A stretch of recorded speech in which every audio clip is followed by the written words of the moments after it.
Este é o nosso canal Virado na Consciência, eu sou Ricardo Ferreira, eu quero pedir você que ainda não é inscrito em nosso canal, inscreva-se, cara, aperta esse botão vermelho aí, fortalece o nosso canal, compartilha, deixa o seu like para fortalecer o nosso canal, espalha para geral, tá ok? E eu quero falar, aproveitando o dia de hoje, dia 2 de novembro de 2021, ainda dia 2 de novembro, às 23 horas, eu tô gravando esse vídeo agora, às 23 horas e 42 minutos, que eu quero falar sobre a morte, sobre o dia de finados.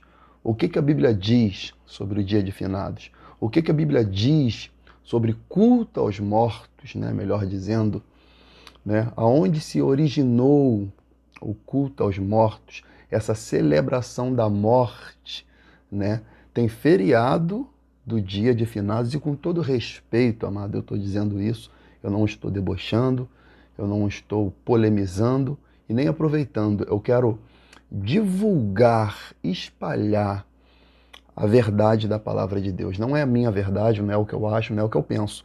É o que a Bíblia diz, né? Então, eu quero expor o que a Bíblia diz sobre isto que acontece na nossa nação, porque não tem feriado do Dia dos Vivos, né? Mas tem feriado do Dia dos Mortos, né? Em que uns se consternam, lembram, né, de seus familiares e cultuam de alguma maneira este dia, e outros já aproveitam esse feriado para se envolver em depravação, né? Eu saí da reunião de oração hoje, né? E o que eu mais vi foi bar aberto e as pessoas vivendo as suas vidas. Então vamos lá, enfim. A morte é o fim. E para fundamento bíblico, eu quero ler um texto aqui de Hebreus, capítulo 9, versículo 27 e 28, diz assim: como aos homens está ordenado morrerem uma vez, eu vou repetir, e como aos homens está ordenado morrerem uma vez, e vindo depois disso o juízo, assim também Cristo, oferecendo-se uma vez para tirar os pecados de muitos, aparecerá segunda vez sem pecado aos que o esperam para a salvação. Ok? Então esse é o texto bíblico para nosso fundamento, para dar base com aquilo que nós vamos dizer. E eu quero ler uma matéria que saiu hoje na CNN de São Paulo, né? CNN Brasil, né? Falando sobre o Dia dos Mortos. Diz assim parte da matéria, abre aspas. As celebrações começaram no Dia das Bruxas, dia 31 de outubro, passando pelo Dia de Todos os Santos, que é o dia 1º de novembro. Dia de Todos os Santos é dia 1º de novembro, que celebra os que morreram depois de deixarem de atrair pela proposta divina, segundo a explicação do Vaticano, até o dia 2 de novembro, o Dia dos Mortos, como é mais conhecida a data em alguns países. A origem, a matéria vai dar início ainda, vai dar continuação, falando sobre a origem do Dia de Finados. A celebração do Dia de Finados, em 2 de novembro, aconteceu pela primeira vez há mais de um milênio, no ano de 998, de acordo com o site oficial da Igreja Católica, segundo o Vaticano. A reunião de homenagens em apenas uma data foi uma criação de abade francês Odilo de Cluny, que viveu entre os séculos 10 e 11. Inicialmente, a data era conhecida como Dia de Todas as Almas, porque entre os séculos 2 e 10, os rituais em lembrança dos mortos aconteciam em dias variados, e não havia nenhuma data no calendário cristão que estabelecesse uma homenagem.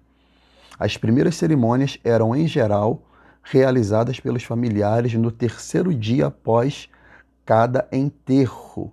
Mais tarde passaram a acontecer no aniversário de morte. Ainda Odilo de Cluny tinha estabelecido o dia 2 de novembro como o dia de finados. Foi apenas no começo do século XX que a data foi universalizada. Em 1915, o Papa Bento XV permitiu que os sacerdotes celebrassem missa pelos mortos segundo informações da Igreja Católica. Então essa é a matéria, ok? Liberada pelo próprio Vaticano, então eu não estou inventando, Eu estou simplesmente lendo uma matéria que saiu na CNN hoje. Se eu não me engano, a matéria saiu aproximadamente, acho que 10h40, mais ou menos. E por que eu estou querendo falar sobre isso? Porque todo o sincretismo religioso e o que envolveu e o que envolve o dia de hoje, né, não só no meio católico, mas em outros ciclos religiosos ou círculos religiosos, também aconteceram vários tipos de celebrações. E a grande questão é que nesses meios, em até que se denominam cristãos, qual é o fundamento para isso? Qual é a base?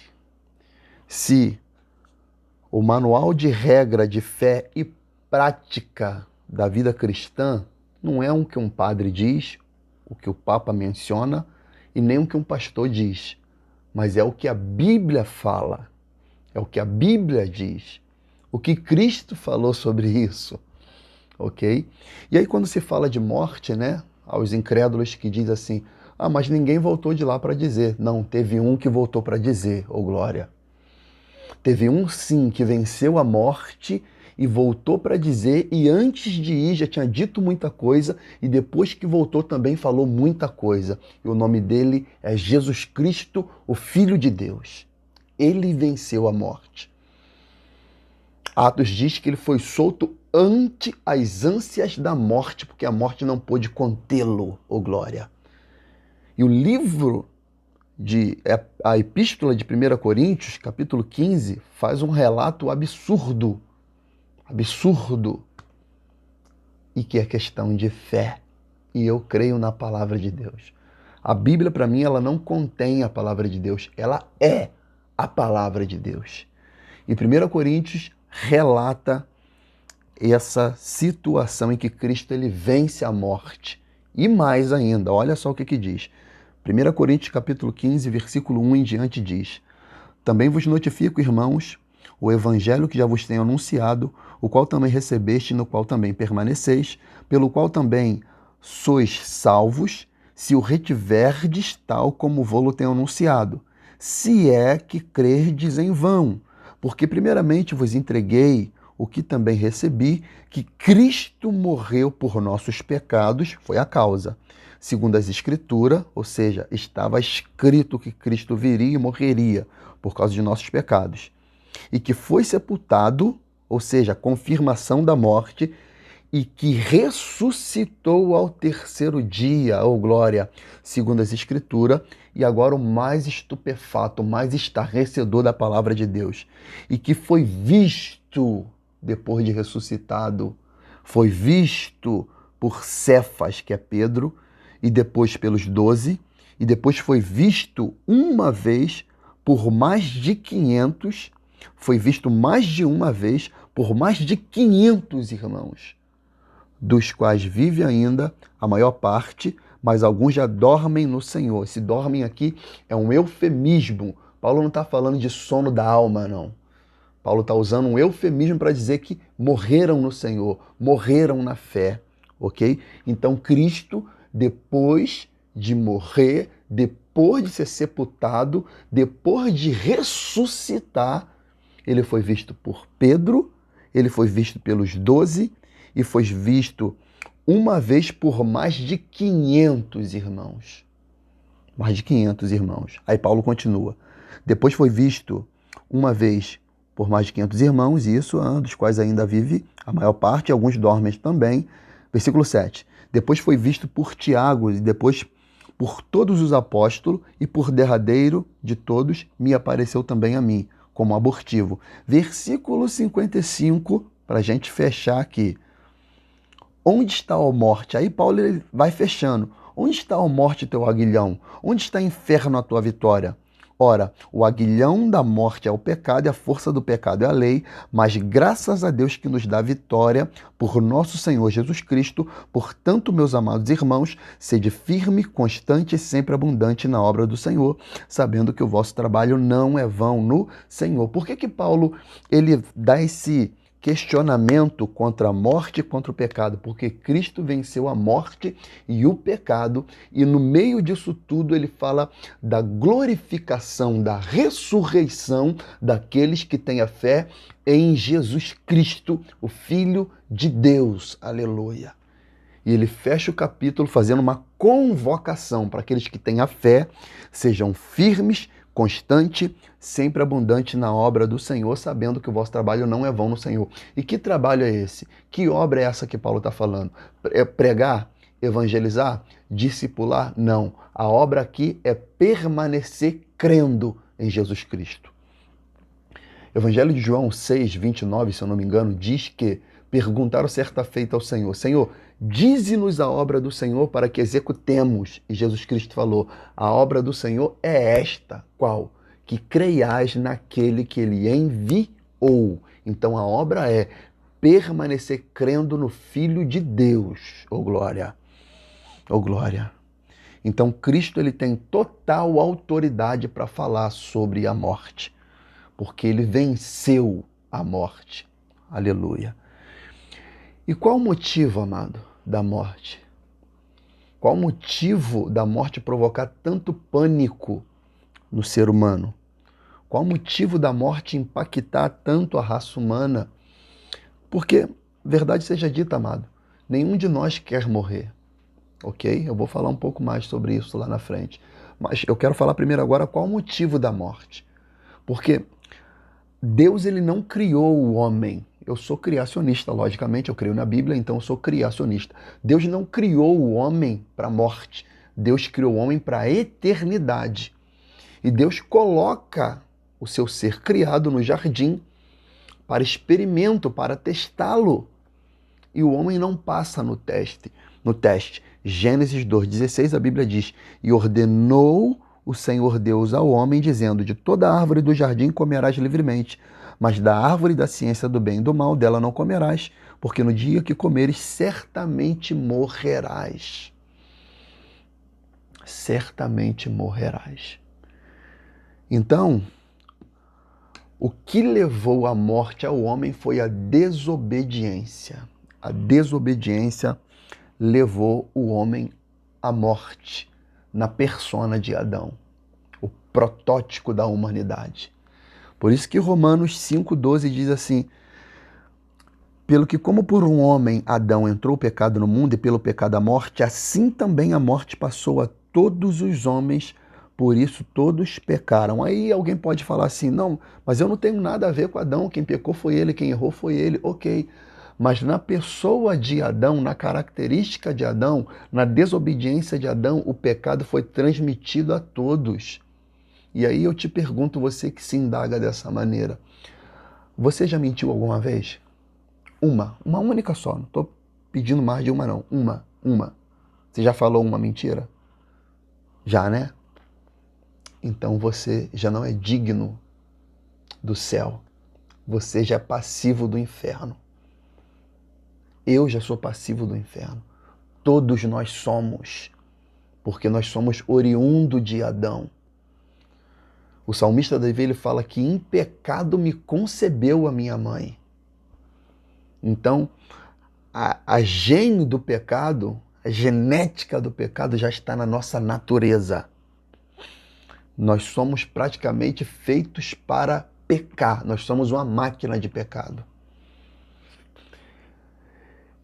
E entendedores de que Deus nos criou para a eternidade, a gente não quer morrer, amado. A gente não quer morrer. Tanto que Eclesiastes 3,11 diz assim, a versão aqui King James: ele fez tudo apropriado a seu tempo, também colocou no coração do homem o desejo profundo pela eternidade. Alguns exegetas vão falar que esse texto aqui não está falando de eternidade em si, está falando de outro contexto, de outra situação. Ok, tudo bem, eu posso até compreender isso, ok?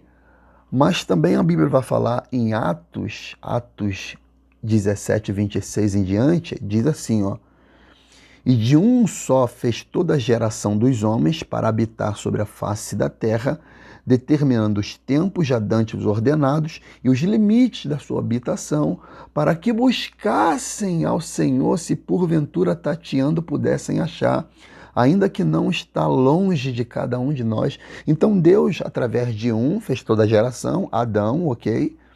E colocou o homem na face da terra, determinando o tempo, ordenado pelo próprio Senhor, para que o homem buscasse a Deus, se porventura pudesse achar. Então o homem em si, criado por Deus, ele já tem um desejo do eterno, porque ele veio do eterno. Então nós temos, amados, esse desejo pela eternidade. Note que o homem faz cirurgia, ele se alimenta bem, ele faz academia, ele busca as religiões, buscando conforto, consolo, querendo a eternidade. Não é isso? Note que até quem diz que não acredita em Deus, né, ele também não quer morrer. Não é isso? Ele também não quer morrer, ele se cuida, ele se preserva, ele vai postergando a morte o suficiente. Mas a morte, para mim, ela é a única coisa de fato democrática na face da Terra, porque ela vem para todo mundo. A morte, ela não respeita a cor de pele, a morte não respeita status social, a morte não respeita conta bancária, a morte não respeita beleza, a morte ela bate a porta de todos. A morte é o único ato democrático na face da terra. E por isso, a mensagem da cruz, ela traz a urgência ao homem, sabe por quê? Porque a morte não avisa quando ela vem. A morte ela não dá a data, nem a hora de quando ela vai nos tomar de assalto. Por isso a urgência do arrependimento. Tiago 4,14 vai dizer assim: digo-vos, pois, que não sabeis o que acontecerá amanhã, porque o que é a vossa vida? É um vapor que aparece por um pouco e depois desvanece. Lucas 12, 19 e 20 diz assim: e direi à minha alma, tens depositado muitos bens para muitos anos, descansa, come, bebe, folga. Mas Deus lhes disse: louco, esta noite pedirão a tua alma o que tens preparado e para quem será. Deus estava falando com alguém que estava falando assim: nossa, eu já estou muito rico, eu já tenho muita riqueza, eu simplesmente vou falar para minha alma: come, bebe, descansa. E Deus chama essa pessoa de louco, de insensato. Ele está falando: se hoje, essa noite, eu pedir a tua alma, o que você tem preparado e para quem será? Para quem, amado? Para quem você está entesourando a sua eternidade, a sua alma, o seu bem mais precioso, que é a sua vida, a sua alma? E com isso muita gente cai no engano religioso, na mentira, na falácia, na história religiosa que não é pautada nas Escrituras. Porque o texto que nós lemos como base diz que e aos homens está ordenado morrerem uma vez, ó glória, vindo depois disso o juízo. A partir do milésimo de segundo que a nossa vida se ceifa, nós se deparamos com o nosso Criador. E Deus ali, ele faz o juízo com justiça, a sua justiça santa, e ele dá ao pecador o que lhe há de direito. Aquele que não teve a fé em Cristo Jesus, ele é digno do inferno. E aquele que apoiou toda a sua vida, toda a sua fé no Senhor Jesus Cristo, ele entra para o gozo eterno. Porque o engano religioso faz com que os seres humanos busquem, né, médiuns, vão consultar médiuns para falar com entes queridos, familiares, com pessoas que amaram, não é isso? E alguns dizem que tiveram experiências profundas com isso, né? Verdadeiras, segundo eles. Mas o que a Bíblia fala sobre isso? Não é? O que a Bíblia fala sobre isso? Será que é verdade? Será que a Bíblia apoia essa conduta? Isaías capítulo 8, versículo 19 e 20 diz: quando vos disserem, ide consultar alguém, ou algum médio, que fale com os espíritos, adivinho, ou alguém que saiba murmurar encantamentos, porquanto o povo costuma recorrer a seus deuses e aos mortos em favor dos vivos? Respondereis: o que se deve fazer é consultar a lei e os ensinamentos. Se eles não falarem de acordo com esta palavra, certamente jamais poderão ver a luz. O que o profeta está falando?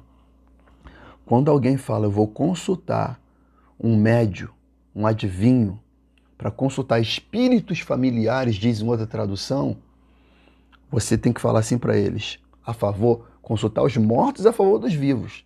É isso que ele está querendo falar, um espírito familiar. Ele está falando, o que eles devem fazer é consultar a lei e os ensinamentos de Deus, a palavra de Deus. Porque o que virá desses espíritos é só mentira, é só engano, é só falácia.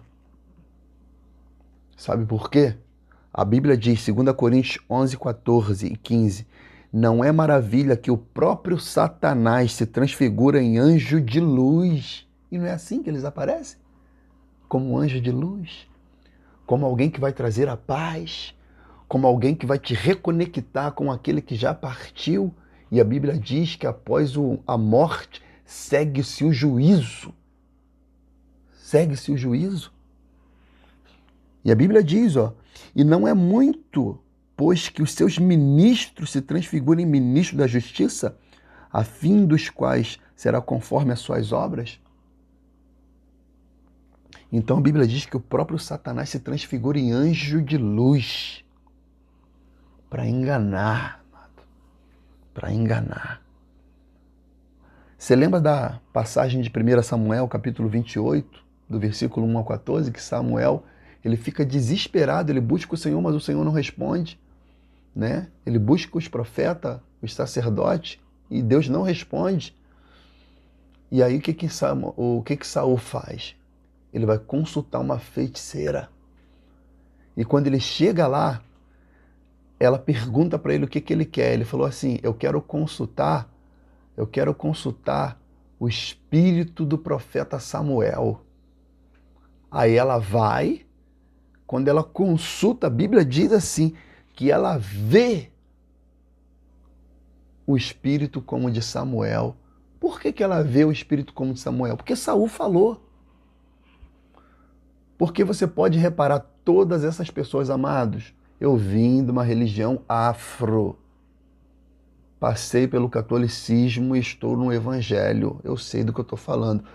Quando as pessoas vão se consultar, o médium pergunta o que ele quer, qual é a situação. Aí a pessoa está cheia de dúvida, cheia de sofrimento, cheia de indagação e vai falando. E aquele médium recebe um espírito e ali manipula toda a situação que a pessoa já expôs.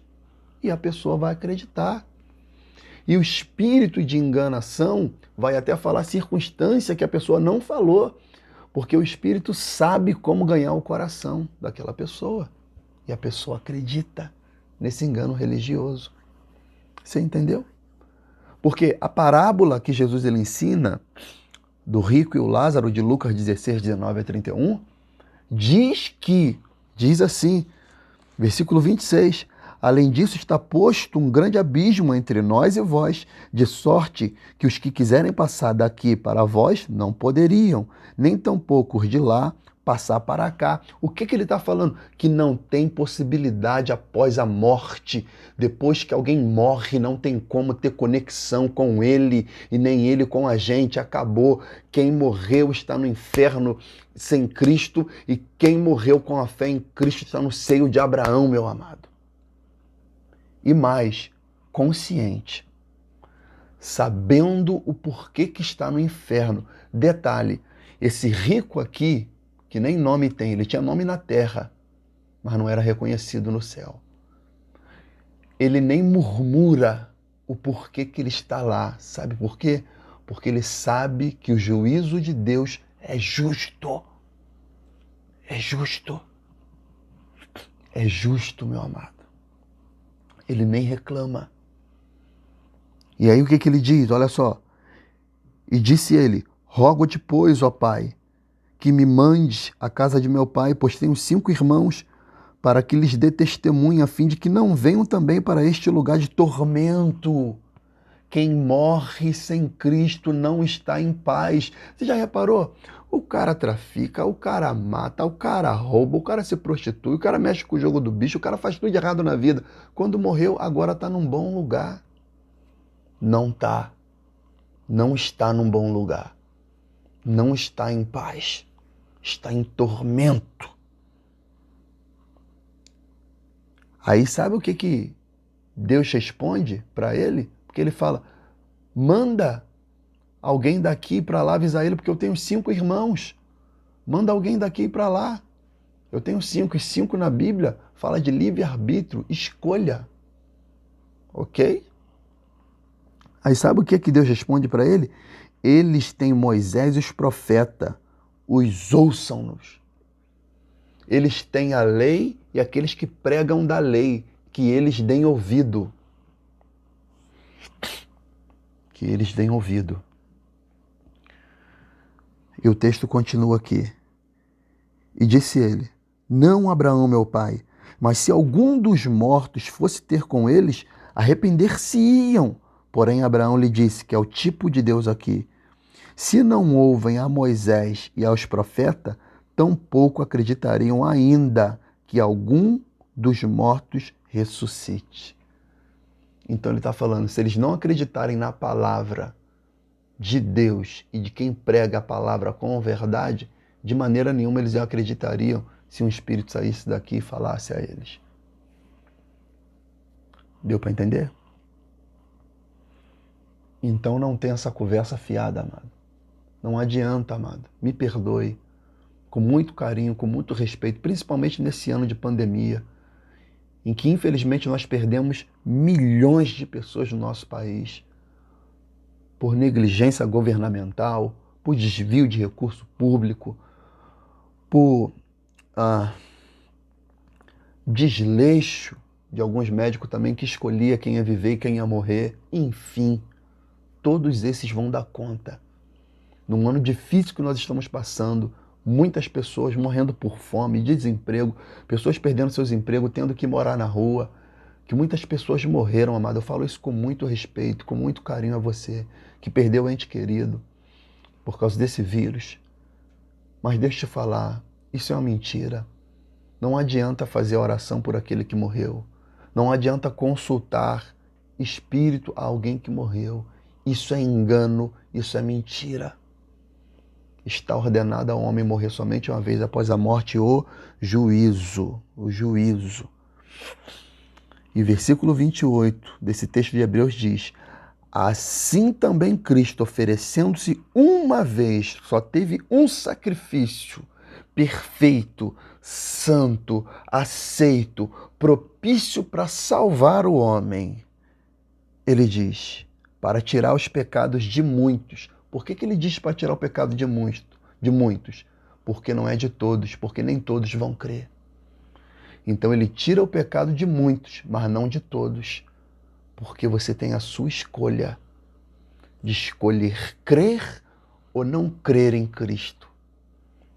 Agora, vamos pagar para ver, amado. Quem vai estar certo e quem vai estar errado. Quando eu e você fecharmos os olhos, a gente vai saber quem estava certo e quem estava errado, meu amado. Eu vou ler de novo o versículo 28 de Hebreus, capítulo 9. Assim também Cristo, oferecendo-se uma vez para tirar os pecados de muito, aparecerá a segunda vez sem pecado, né? Porque ele levou os nossos pecados, não é que ele pecou, ele levou os nossos pecados. Aos que o esperam para a salvação, agora ele vai aparecer a segunda vez, Ele apareceu a primeira para tirar os nossos pecados e agora ele vai aparecer a segunda vez para nos levar, para nos salvar de maneira completa e absoluta e nos livrar do pecado de maneira completa. Glorificar os nossos corpos. Por isso a urgência do arrependimento. Porque te digo, amado, eu entro na minha conclusão. Deus não tem prazer na morte do ímpio. Deus não se alegra quando o ímpio morre. O profeta Ezequiel, capítulo 3, versículo 17, diz: Filho do homem, eu te dei por atalaia sobre a casa de Israel, e tu da minha boca ouvirás a palavra e avisarás da minha parte. Quando eu disser ao ímpio, certamente morrerás, não avisando tu, não falando para avisar o ímpio acerca do seu caminho ímpio para salvar a sua vida, aquele ímpio morrerá na sua maldade, mas o seu sangue da tua mão o requererei. Mas se avisares o ímpio e ele não se converter da sua impiedade, do seu caminho ímpio, ele morrerá na sua maldade, mas tu livraste a tua alma. Semelhantemente, quando o justo se desviar da sua justiça e fizer maldade, e eu o puser diante dele um tropeço, ele morrerá, porque não o avisando tu no seu pecado morrerá, e as suas justiças que praticara não virão em memória, mas o seu sangue da tua mão o requererei. Mas avisando tu o justo para que o justo não peque, e ele não pecar, certamente viverá, porque foi avisado, e tu livraste a tua alma.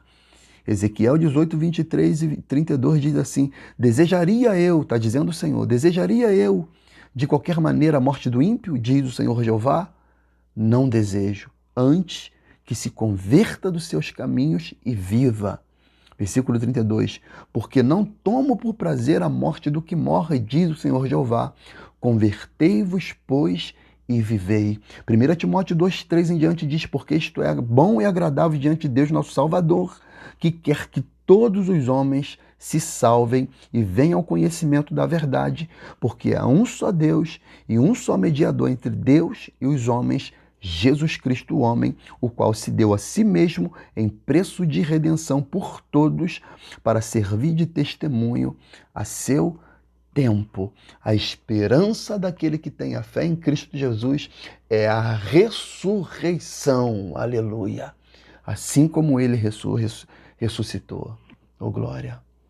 Essa é a nossa esperança. Essa é a nossa fé, meu amado. Note, o menor versículo da Bíblia fez algo grandioso, que foi fazer Jesus chorar. Por que Jesus chorou? Porque ele viu a morte de um amigo, Lázaro. Quando Jesus viu a morte de um amigo, Lázaro, ele estava vendo o efeito do pecado, a morte. Porque o salário do pecado é a morte. Quando Cristo viu isso, ele chorou.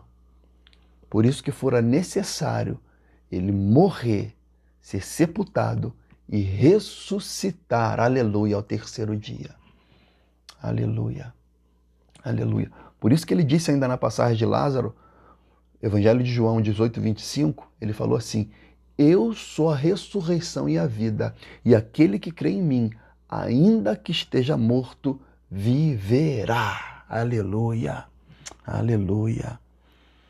E eu termino lendo esses textos aqui, amado, de fé, de esperança, da ressurreição. 2 Coríntios 5, 7 e 8 diz: porque andamos... 2 Coríntios 5, 7. Porque andamos por fé e não por vista, mas temos confiança e desejamos antes deixar este corpo para habitar com o Senhor. Paulo, ele não temia a morte. Paulo não tinha medo da morte. A morte para Paulo e para aquele que tem a fé em Cristo não é aquilo que causa medo mais, não causa mais pavor mais, não causa pânico mais. Pelo contrário, a morte passa a ser uma carruagem que vai nos levar para nosso Senhor. Filipenses 1, 21 em diante diz: porque para mim o viver é Cristo, morrer é lucro. Mas se viver na carne me dá fruto da minha obra, não sei então o que deve escolher, mas de ambos os lados estou em aperto. tendo o desejo de partir e estar com Cristo, porque isto ainda é muito melhor. Paulo está falando, eu quero continuar pregando, estar com os irmãos, mas se eu morrer e estar com Cristo é muito melhor. Mas eu estou vendo o fruto do meu trabalho, do meu evangelismo, da minha caminhada. Então eu vou continuar até o final da minha chamada. E quando o Senhor me chamar, aí sim eu vou cumprir o meu chamado. Lembra das últimas palavras de Paulo?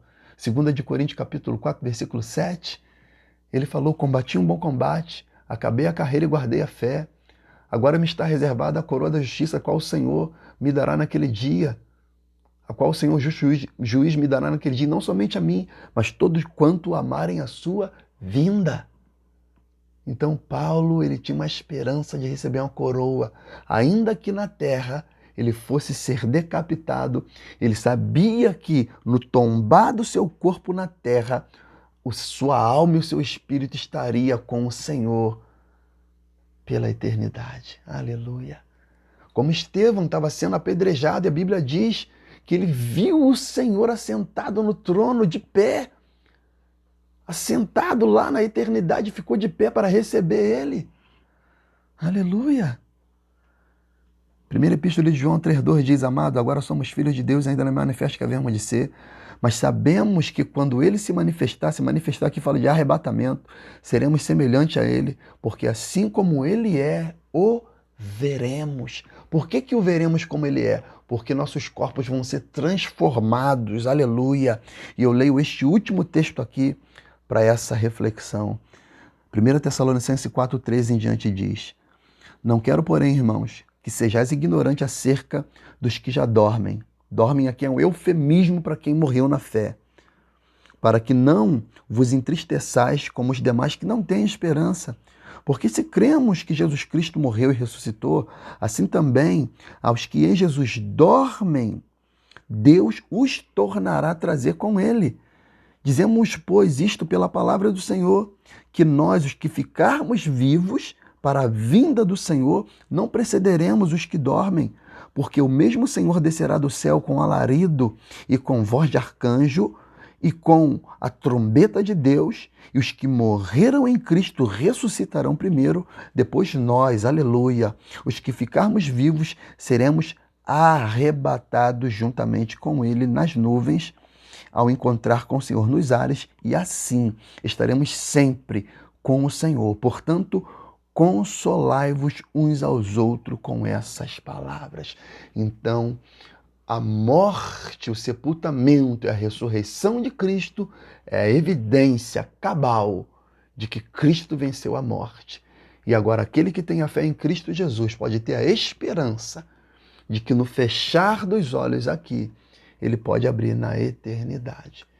E depois vai ter a ressurreição final, em que Deus ele vai dar corpos glorificados para aqueles que têm a fé em Cristo Jesus, para gozar da eternidade com o seu Criador. A morte não é o fim, é o começo. Pense nisso e fiquem na paz, porque na paz eu estou. Fui.